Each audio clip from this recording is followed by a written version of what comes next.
Τα μπουκάλια μας, τα νερά μας, προστατεύουμε όχι μόνο την παραλία μας, αλλά και τα ζωάκια και τα ψαράκια, τις θαλάσσιες χελωνίτσες που ζουν μέσα στο βυθό της θάλασσας και για την προστασία γενικότερα του θαλάσσιου περιβάλλοντος.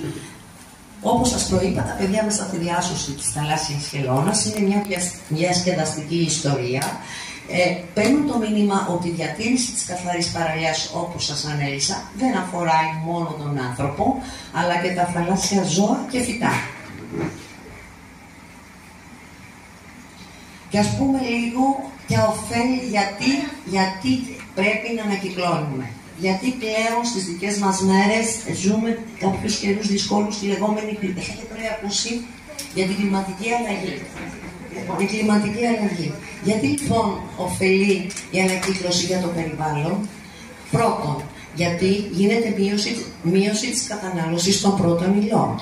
Υπάρχει μείωση με την ανακύκλωση, μειώνουμε την ανάγκη εξόρυξη νέων πόρων, όπως τα μέταλλα, το πετρέλαιο που πλέον έχει αρχίσει και στερεύει από τα έγκατα της γης. Και όπως βλέπετε έχουμε στραφεί ήδη στην αιωλική ενέργεια με τις ανεμογεννήτριες, για να μπορέσουμε να παράγουμε ρεύμα με οικονομικότερο και οικολογικότερο τρόπο. Επιτυχάνουμε, βοηθάμε μάλλον στη μείωση της ρύπανσης.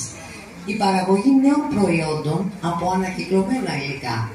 Παραδείγματος χάρη, τα χαρτιά εκτύπωσης που χρησιμοποιούμε στα σχολεία, οι χαρτοπετσέτες, τα χαρτομάντιλα που πλέον πολλά εστιατόρια, πολλές επιχειρήσεις εστίασης βλέπω με χαρά ότι έχουν αφήσει και πιστοποιούνται, τα χρησιμοποιούν από ανακυκλωμένο το χαρτί. Έτσι μειώνουμε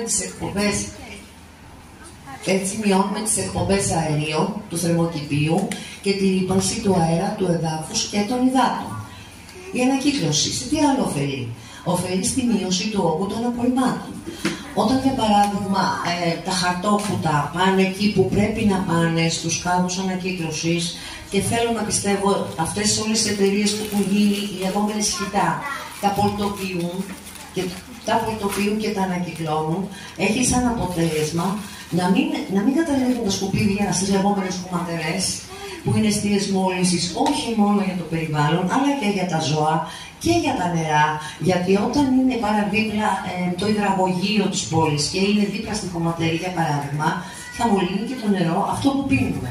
Και νομίζω αυτό, ειδικά με το νερό, είναι ένα πρόβλημα κέριο που απασχολεί όλη την περιοχή μας εδώ. Οπότε με την ανακύκλωση βοηθάει και στην ποιότητα της σύνταξης κάθε περιοχή.